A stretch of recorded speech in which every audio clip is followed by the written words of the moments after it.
أعوذ بالله من الشيطان الرجيم. بسم الله الرحمن الرحيم. اللهم صل على محمد وعلى آله وأصحابه ومن تبعهم بإحسان إلى يوم الدين. magacaygu waa Sufyaan Sheekh Axmed, gudoomiyaha xisbiga talo ku nool, xisbiga ololeeya in wadankeena Soomaaliya lagu xukumo dastuurka Islaamka, kitaabka Jaamaca Sunnada Rasuulka sallallahu alayhi wasallam. waxaan waqtigan ama maanta idiin soo hor istaagnay haddii aad tihiin shacabka Soomaaliyeed ee Islaamka inaan idinku baraarujino qayb ka mid ah taariikhda wadankeena oo runtii si qalad ah lagu sheegay iyo inaan idinla wadaagno waxyaabo badan oo ka qaldan wadankeena. waxaan ku jirnaa qorshihii ama ololihii aan ku saxnayn wadanka sida in wadanka Soomaaliya lagu xukumo dastuurka Islaamka, kitaabka Jaamaca Sunnada Rasuulka sallallahu alayhi wasallam, sida in wadanka Soomaaliya la tirtiro ama banaanka la dhigo wax la yiraahdo haybta koorka, in la tirtiro dimuqraasiyadda, in la tirtiro dastuurka gaalnimada ay noo qoran, inaan isku maamulno sidaan hore u sheegaba dastuurka Islaamka, in aan wadanka ka qabanno dadka aan ugu yeerno al-shiqaaq ama laba baasaboorlayaalka ee daacadda u ah wadamada shisheeye ee u shaqeeya wadamada kaleeto ee wadankeena kusoo duulay ama gacanta u ah ay ku shaqaystaan gaalada. waxaan rabaa marka ugu horreysa inaan wadaago laba qodob oo muhiim ah intaasaan kusoo koobaynaa videogeena maantay. qodobka koowaad wuxuu yahay waxaan rabaa idinla wadaago lacagtan saad u jeedaan waxaa la sameeyey 1950kii, waxaa lagu sameeyey Rome. waa 10 shilin oo lacagta shilin Soomaaliga 1950kii la sameeyey. dhinaceeda kale aan idin tuso Carabi iyo waxa ku yaala Talyaani. sidaas oo kale lacagtan waxay leedahay 10keedii shilin iyo shilinkeedii. waxaan usanayaa dadka intooda badan ma fahmi karaan, laakiin waxaa jira waxaa la dhahaa 10kii shilin ee maroodigu ku sawirnaa. waa 10kii macnaha senti kumigii maroodigu ku sawirnaa baa la yiraahdaa. kanina waa 10kii shilin ee markaasi la sameeyay. dhammaantood waxaa la sameeyay 1950kii. 1950kii Soomaaliya ma aysan lahayn dowlad. waa markii aan qaadanay sida taariikhda gaalada ku qoran ama taariikhda qaladka ku qoran, waa markii aan qaadanay xukunkii dakhiliyada. now lacagtan waxaa la dhahaa shilin ama Soomaali shilin. suurtagal ma tahay lacagtii markaa la sameeyey oo Talyaanigu sameeyay saad ogtihiin, because markaas anagu ma aanan lahayn lacag, ma aanan lahayn aan samaysanay sida taariikhdu qoraysan. waxaan ku jirnay gumaysi, waxaan nolol dhiibay wadanka Talyaaniga, isaga ayaana diyaar gariyay. marka waxaan ka wadaa taariikhda, waxaan idin tusaya, waxaan ka wadaa inaad fahamtaan wadanka Soomaaliya lacagta adiga aad haysato ee la yiraahdo shilinka, caalanka adiga aad haysato, astaanta qaranka aad haysato iyo dastuurka aad haysato, intuba waxay ka yimaadeen wadamada shisheeye. intuba adiga ma lihid. caalanka Soomaaliyeed adigu ma lihid. waa cadayna taariikhda. lacagta Soomaaliyeedna tii ugu horreysa waatan approvekii 1950kii. taariikhda Soomaaliya adiga waxaa ku qoran inaad qaadatay 1960kii. soo waxaa tahay wadan aan calan lahayn, wadan aan lahayn lacag uu asagu samaystay, wadan aan lahayn dastuur uu asagu samaystay. aan markaan ku celiyo, Soomaaliya waa wadan aan lahayn calan ayadu ay leedahay oo u gooniya oo iyadu ay samaysatay. waa wadan aan lahayn lacag ayadu ay leedahay oo u gooniya oo ay samaysatay. waa wadan aan lahayn dastuur iyadu ay samaysatay oo u gooniya. marka aan ku celiyo, Soomaaliya lacagtii ay lahaan jirtay ama lacagta Soomaaliya ay leedahay intuusan Talyaanigu iyo Ingiriisku aysan imaanin, maanta waa la yaqaan. waxaa la dhihi jiray lacagtaas Muqdisho. waxaa iskaga dambeeyay boqortooyadii Ujuuraan iyo boqortooyadii Hiraab. waxay lacagta kaliya ee wadamada Afrika ama wadankii ugu horeeyay ee Afrikaana ee asagu samaysta lacag asaga u gooniya. lacagta waxaa la jiray Muqdisho. maantay historygeedii, taariikhdeedii waa soo bandhignay. waxay ku jirtaa bayjajka ama bandhigyaalka aan soo samayno haddii aan xisbiga dalbano. waxaan lahayn calan proper no anaga. calanka Hiraab, calanka Ujuuraan, kii Majeerteeniya, midkii boqortooyadii Ifaad, Cadaal, Warsangeli, waxaasoo dhan calamay lahayn. calamadaas dhammaantood waxaa ka muuqday dhaqan Soomaaliyeed, diintii Soomaalida ka muuqday. ma ahayn calamo ay ku taalo Shingeys lagu caabudo shayaatiin iyo calan Talyaanigu u keenay. waxaan ka wadaa marka Soomaaliya waxaa jira dad badan oo Soomaaliya oo maantay runtii raba inay wadan noqdaan ama jecel wadankooda inuu horumaro ama jecel inay amaanaan ama u faanaan caalamka. laakiin inta aad haysato shilin Soomaali 1950kii la sameeyey. 1950kii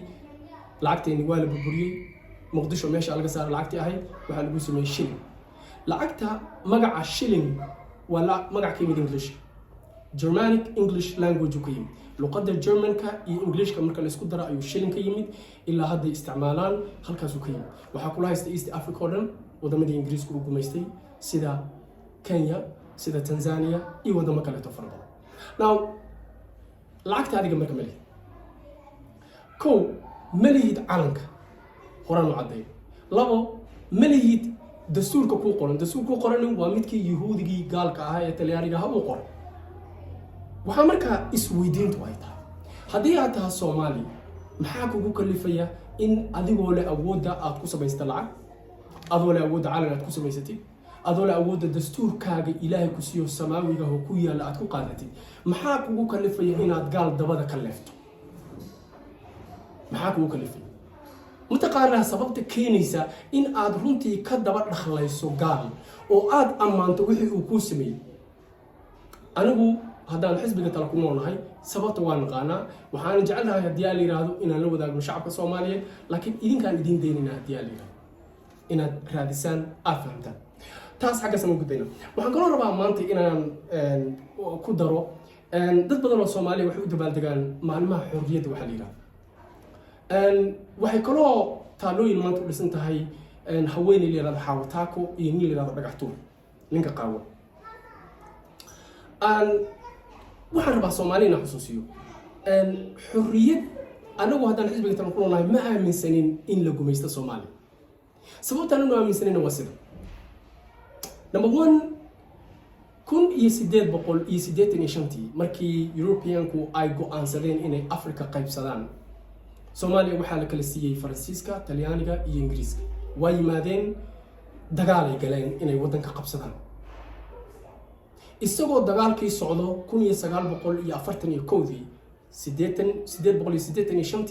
1941 markii ay ku guuleysteen afartii awoodood Russia oo la dhihi jiray USSR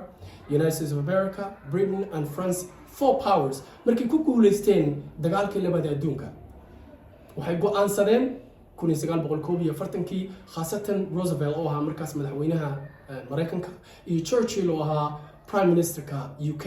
waxay go'aansadeen in wadan walba self governing la siiyo sababta keenta arintaasi taariikhdu waa ku kala duwan tahay laakiin midda ugu waaqicisan waxay ahayd dagaalkii ayaa waxa uga dhamaaday dhaqaalihii inay sii wadaan dagaal kale oo ay Afrika ka sii wadaan waa ku adkaatay sida daraadeed waxay go'aansadeen inay bedelaan qaacidada dagaalka oo dagaalka laga dhigo dagaal macnaha gumaysigii aysan ka dhigin physical macnaha inay dul joogaan dadkii oo la dagaalamaan laakiin ay samaystaan dad ayaga ka turjuma siyaasadooda ka turjuma dhaqankooda ka turjuma ay meesha ka dhigaan democracy iyo self governing waxa la yiraahdo dadkaasna uga tagaan loona hayo wadankana dhaqaalaha saasay ku cunaan go'aankaas qaatay 1941 waxaa la geeyay 1948 United Nations la geeyay waa la ansixiyay marka waxaan rabaa inaan isku keen xiro Xaawo Taako iyo Dhagax Tuur iyo taariikhdaas waxa ka dhaxay markaas iyada 1941 Talyaanigu wadanka markaas waa ka maqay waayo Talyaanigu wuxuu ku jiray dawladihii laga guuleystay waxa la wixii hanti uu lahaa oo macnaha hantidii wadanka hantidii Soomaaliyeed way asagoo markaas uu siiyay waxa la wareegay Ingiriiska laakiin Talyaanigii wali waa degan yahay kiniisadihii wadaan dadkii gaalaysiinayaan beerihii joogaan ma guurin laakiin awoodii ma hayaan ayagu Ingiriiska awoodahay waa 10 sano ayuu macnaha intii dagaalka labaad adduunka markii lagu guuleystay ilaa iyo marka Soomaaliya ay xornimada qaadanayso sida qoran xornimo ma dhahnaa anaga waxa dhacda marka Talyaanigu maadaama uu hanti fara badan meesha ay ka taalay hantideennii weeyay oo asagu u sheegtay dad fara badan uu gaaleeyo oo ay u qornad ilaa 4,000 oo qof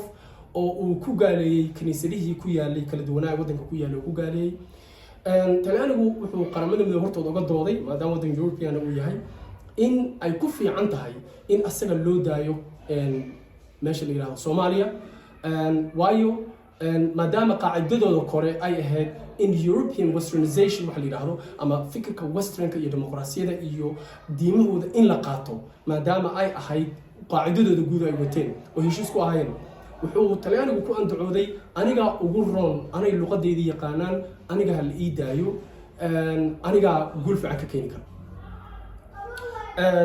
markaasna Talyaanigu wuxuu u soo wareegay dhinaca Allies-ka ama macnaha wuxuu raacay dhinacii xulafadii guulaysatay wuxuu qaatay democracy boqorkii meesha waa ka tirtireen nidaamkoodii dhan waa bedelay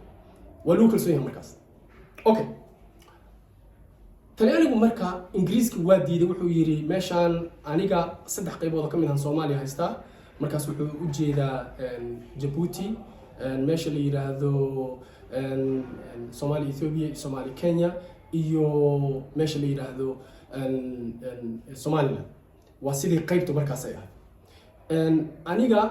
ayaa xornimada gaarsiinay aniga hal ii daayo 10 sano macnaha aan gaarsiinay xornimada waxaa dhacday marka halkaas markay marayso in talyaanigu uu soo dirsada dadkiisii lacag bixiyay uu bilaabay in shaqooyin lagu abuuro ingiriiska la dhagax tuuro lagu mudaharaado laga hor yimaado oo dadku ay u sheegaan inaysan rabin ingiriiska dadka la soo dirana ay dad talyaaniga raba macnaha waxay rabaan talyaanigu inuu soo noqdo ingiriisku meesha ka baxo saadogtiinba United Nations waxay soo dirtay dad ay waxay soo direen dhowr wadan ay soo direen wadamadii waxa la rabay in la ogaado wadanka ay ku kalsoon yihiin Soomaalida dagaalkaas isaga barnaamijyada isaga waxa ku dhintay gabadha la yiraahdo Hawa Taako iyo dhagaxtuur 1948 1949 ka dhintay macnaha markaas waa mar la go'aansado Soomaaliya taariikhda qoran in xornimo la siiyo xornimadii marka waxa la isku hayaa ma talyaaniga gaarsiinaya mise ingiriiska gaarsiinaya now haddii marka ujeedadu ay tahay Soomaaliya in la go'aansado United Nations go'aansaday in xornimo la siiyo Hawa Taako iyo dhagaxtuur waxay ka dagaalamayeen dhinaca talyaaniga waxay u dagaalamayeen u difoosanayeen talyaaniga waxay ka soo jeedeen ingiriiska waxay dhagax tuurayeen ingiriiska waxay ku mudaharaadeen ingiriiska ayagii dad badan oo fara badan hore waxay noo soconaysaa ogtihiin markii dawladihii shisheeye ee fiirinayay Soomaalida oo SYL dhinaca ingiriiska ay jirtay groupkii kaleeto oo labor unionka iyo kooxihii shaqada iyo shaqaalaha oo Maxamed Awal oo hor socdo iyo rag kamidana waxay wadeen talyaaniga labada doodoo marka la isku horkan waxay ahayd talyaaniga iyo 30 sano inuu gaarsiiyo dawladnimo iyo ingiriiska iyo 10 sano SYL iyo group la socday waxay qaateen ingiriiska inuu wadanka gaarsiiyo 10 sano daakhiliyada inuu asagu sii maamulo dawladnimada u gaarsiiyo waayo ingiriiska caalamka wuxuu ka dhaadhicay isma maamuli karaan Mareykanku wuxuu rabay iyo USSR waxay rabeen in markiiba faraha laga qaado laakiin ingiriiska maadaama uu lahaa meelo fara badan u deganaa wuxuu ka dhaadhicay caalamka ama dadkii wuxuu ka dhaadhicay asxaabtiisii inaysan dadkan ismaamuli karin inay dad savage dad xayawaana sidaa daraadeed 10 sano in loo diyaar gareeyo talyaanigu wuxuu ka dhaadhicay groupkiisii 30 sano iyo anaga talyaanigu marka dhagaxtuur iyo Hawa Taako iyo dad badan oo dhintay uma dagaalamaynin inay xornimo helaan xornimada in la helayo markaas macnaha ayaga fikirkoodii markaas uu ahaa ama nidaamkii markaas uu ahaa waxa la go'aansaday Afrika oo dhan iyo wadamada la gumaysto in la xoreeyo go'aanku saas waa wayna ogaayeen waxay marka u dagaalamayeen talyaaniga rabnaa ma ahayn hana la ka kaco oo gaaladu dhahana deeyda ma ahayn talyaaniga fangareeyay isaga dhaqaalaha bixiyay isaga mudaharaadada ka dambeeyay ingiriiskayna ka horjeed markii ay yimaadeen arintaasi dawladihii United Nations soo diray oo loo soo diray dhexdhexaadin macnaha inay arbiter u noqdaan oo fiiriyaan meesha Soomaalida ku kalsoon tahay mudaharaadaas iyo wixii la mid ah waxay ku qanciyeen Soomaalidu inay rabto talyaaniga sidaas daraadeed ayaa United Nations ku go'aansaday oo ingiriisku iyo ahaa wadankii macnaha ku guuleystay kamid aha ayaa laga qaaday oo talyaaniga si way waxa la yiri nimankan adii kuma rabaan niyo saani kaaga soo horjeedaan dhagax tuur iyo mudaharaad iyo dil iyo dhowr qof aan ku dhimatay dad badan ku dhintay mudaharaadaas oo ingiriisku ay dileen dadkaasi ma ahayn in ingiriiska gumaysto dhan diidan yihiin waxay rabeen talyaaniga waxay diidanayeen ingiriiska waxayna ahaayeen mission ama qorshe talyaanigu uu ka dambeeyay sidaa daraadeed Hawa Taako iyo dhagax tuur waxay kala dhinteen 1948 iyo 1949 waxayna u dhinteen ayagoo u ololeynaya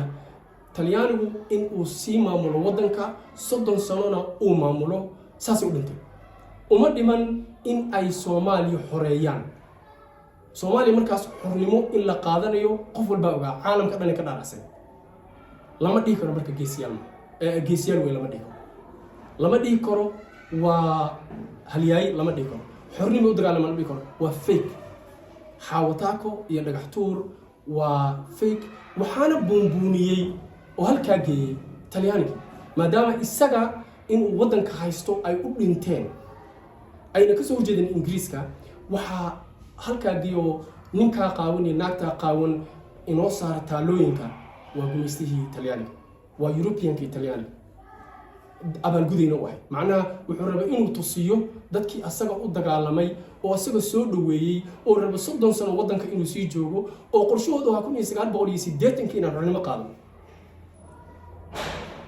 xaawataako iyo dhagaxtuur waxay u dagaalamayeen in gumaystaha talyaaniga loo dhiibo gumaystaha ingiriiskana laga qaado uma dagaalamayn Soomaaliya inay xor noqoto waa laba qof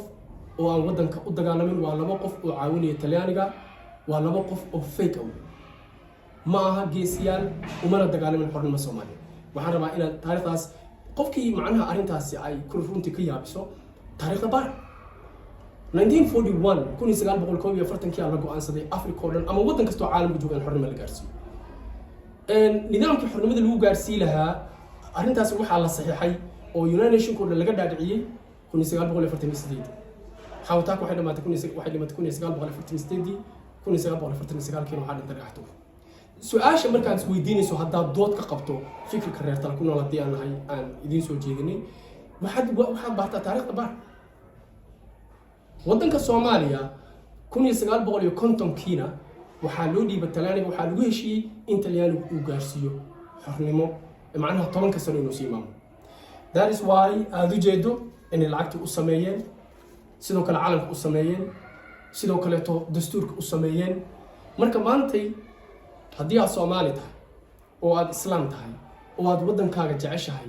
oo aad dadkaaga jeceshahay waxaa qasab kugu ah waxa waajib kugu ah inaad dib ugu laabato taariikhdii Soomaaliya ee dahabka ah inaad dib ugu laabato boqortooyadii ujuuraan inaad dib ugu laabato boqortooyadii Hiraab مثلا waxay tirinaysay 238 sano tirinaysay waxay ahaydna boqortooyadii ugu xoogga badneed markii talyaanigu soo galiyay ee sida ugu baan loo dagaalantay taariikhduna waa la qori waqtiga isaga ee xaawataako iyo dhagaxtuur ay dhimanayaan iyagoo u ololeynaya in talyaaniga loo dhiibo ingiriiskana laga qaado waxaa jira dad fara badan oo wadaadadii markaas joogay khaasatan suufiyada ahaa oo dagaalamayay oo iyagu go'aankoodu u ahaa